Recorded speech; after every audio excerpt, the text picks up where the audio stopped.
nombreux. Vos enfants sont dans la pièce à côté. Très impressionnés d'entendre autant de bruit par ici.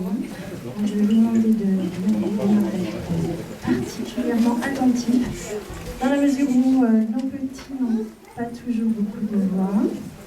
Et également qu'en théâtre, c'est un petit peu difficile pour eux sans micro. Voilà, je vous souhaite une bonne matinée.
Papa et maman, représenter poésie.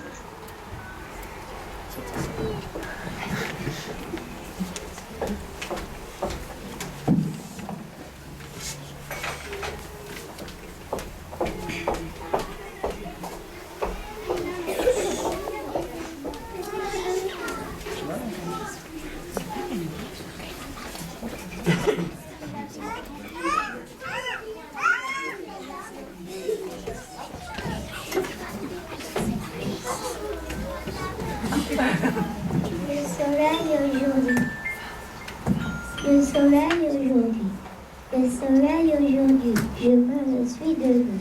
J'en ai mis plein les poches et dans d'autres endroits où mes mains ne vont. Je peux escalader ce qui me séparait. Je peux montrer aux gens comment fait la lumière. Antonin Blond.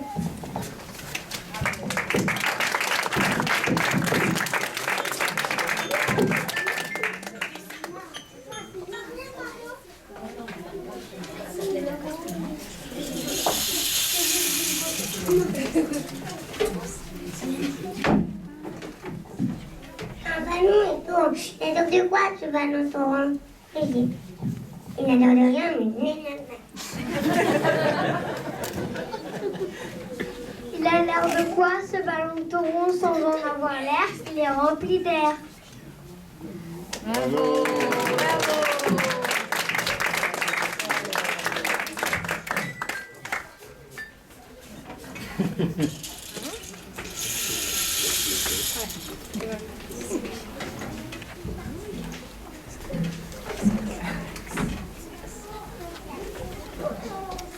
Dans ma boîte, j'aurai une grande boîte pleine de soleil pour les jours de pluie. Pleine de sourires pour les jours de grêle. Pleine de courage pour les jours de flemme. Et dans ma voiture, il y a aussi plein de coquillages pour écouter la mer. Luce Guilbeault.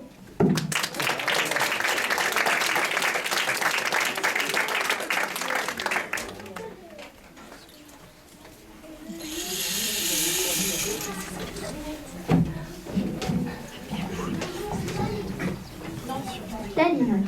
Je suis idiote, dit la linotte. J'ai oublié mes bottes, ma redingote et ma culotte. J'ai croisé mes notes et je grelotte. J'ai la tremblote en sautant sur les mottes. Mais je ne suis pas sotte. Je chante sur six notes. Sur ma tête c'est des linottes. Sortie de calotte, couleur carotte. Paul Savatier.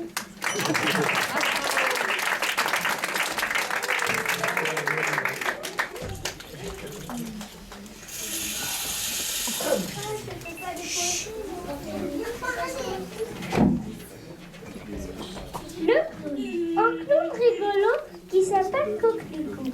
On lui donne une claque, ça le rend patron. On lui donne un baiser, il tombe de côté, il tombe sur un os, ça lui fait des bosses. Il tombe dans le vol, ça lui fait des bulles. Allez, oui, ça c'est bon, ça lui fait des bulles.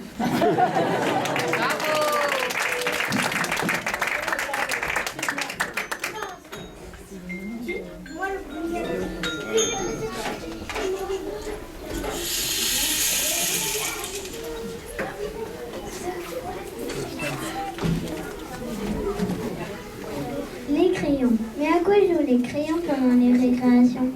Le rouge dessine une souris, le vert un soleil, le bleu dessine un radis, le gris une groseille.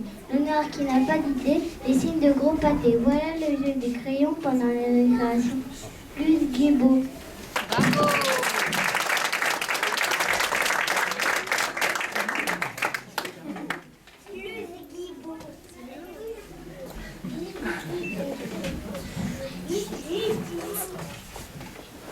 La girafe, je voudrais le girafe, bien si haute qu'elle de maison, de petites cornes sur la tête et des sabots bien cirés.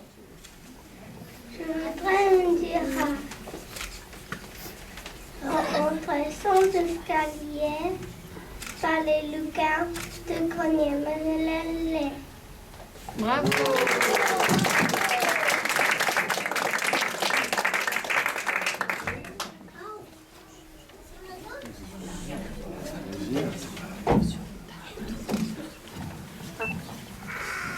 Ce sont les faliments, lisez les faliments, voyons les papillons, s'envoler dans le sang. Ce sont des papillons, lisez les papillons, voyons les faliments, et rêvez pour ton enfant. Mais la bisoulière qui déjà les chassait, ensemble les deux mains,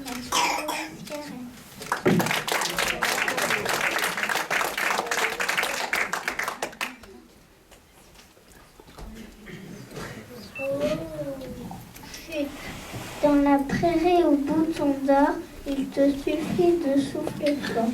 Souffler fort sur la bougie d'un pissenlit pour que sombre tu vois éclore toute une pluie de météores. Michel Dauphren.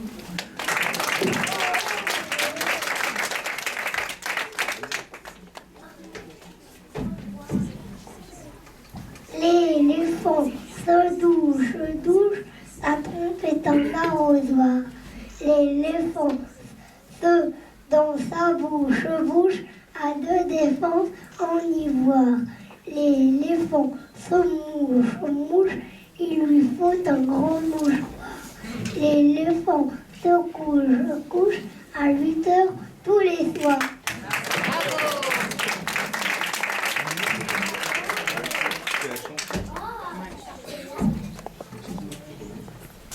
Le chat et le soleil. Le chat, ouvre tes yeux, le soleil y reste tard. Le chat, ferme les yeux, le soleil y reste tard. Voilà pourquoi le soir, j'aperçois dans le noir des morceaux de soleil.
Comme une patate.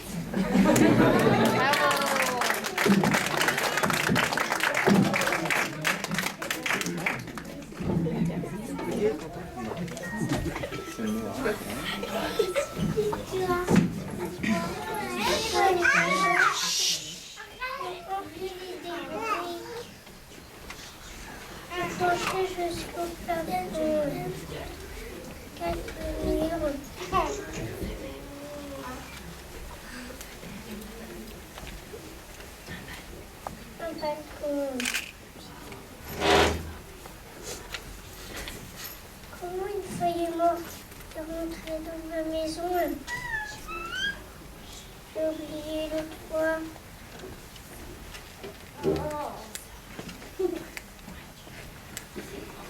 Pourquoi tu es comme ça?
Papa et maman.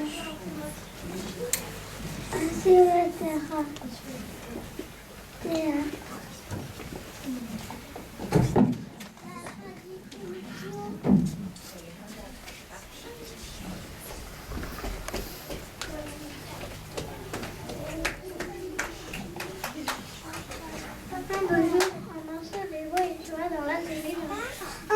Un morceau de bois échoua dans l'atelier d'un vieux menuisier qui s'appelait se mettre en touche. Mais tout le monde appelait le père de cerise à cause de son nez toujours rouge et vivant comme une cerise.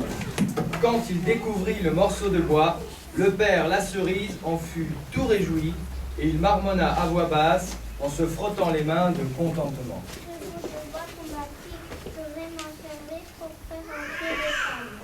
Père la cerise prit une hache pour enlever l'écorce du morceau de bois.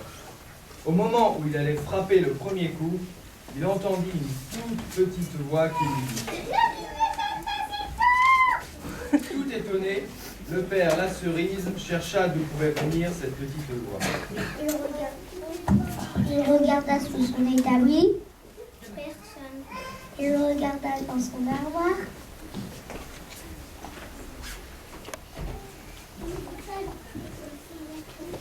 Personne.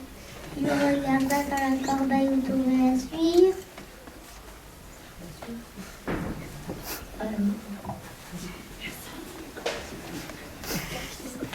Il regarda dans la rue. Personne.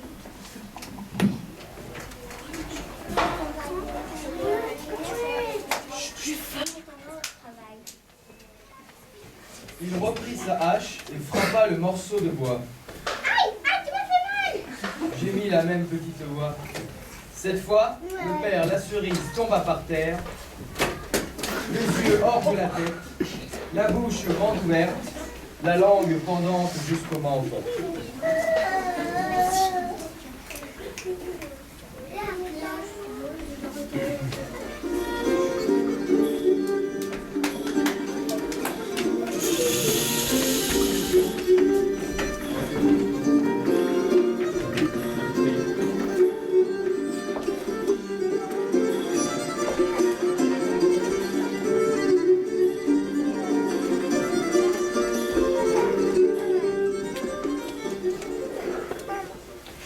À ce moment, on frappa à la porte. Entrez. Dit le menuisier sans avoir la force de se remettre sur ses pieds. Un petit vieux.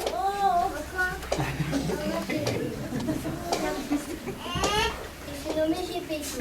Bonjour, maître Antoine. Que faites-vous là par terre? Les enfants Il a de pas votre fini. village?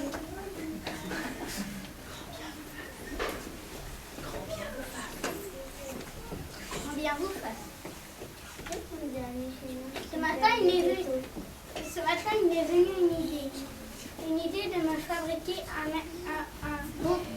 merveilleux pantin de bois qui sera dansé et faire de ce période. Qu'en pensez-vous? Bravo, Valentina! Cria la mystérieuse petite voix. On s'entend appeler Polandina. Gepetto rouge comme un coquelicot.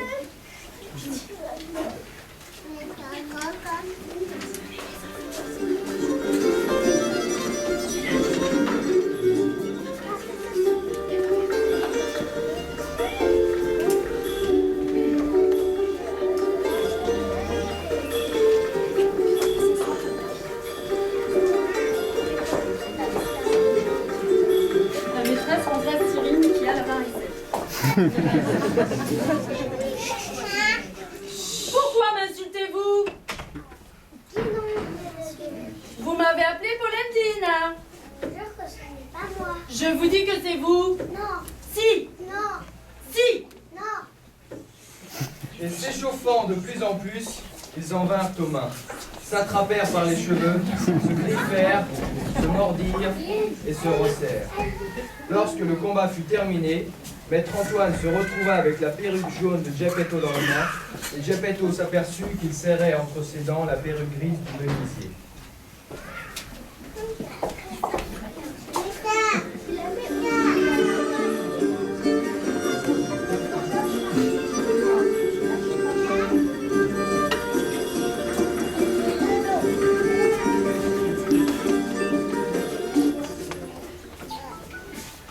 Rends-moi ma perruque. Et pas Maître Antoine. c'est mon affaire. Plus faire pour vous. C'est pour ça que vous me donnez un bout de bois. On me fait un beau pantin. Maître Antoine, tout content, alla chercher la bûche qui lui avait causé tant de frayeur. Au moment où il allait donner à son ami, le morceau de bois glissa entre ses mains et elle a tenu la jambe de Gepetto. Aïe.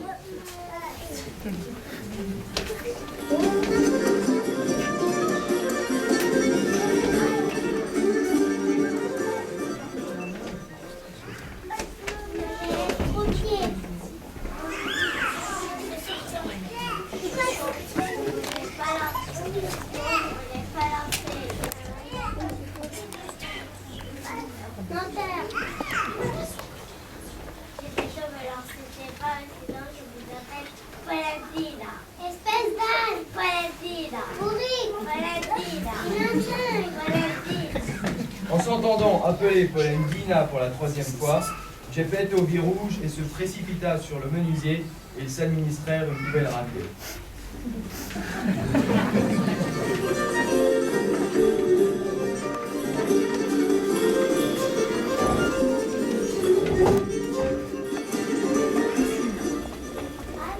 La bataille terminée, Gepetto s'en retourna chez lui en boitillant. Quel nom je lui donner? Je vais l'appeler Pinocchio. Vilain vieux de vois. Pourquoi me regardez-vous comme ça?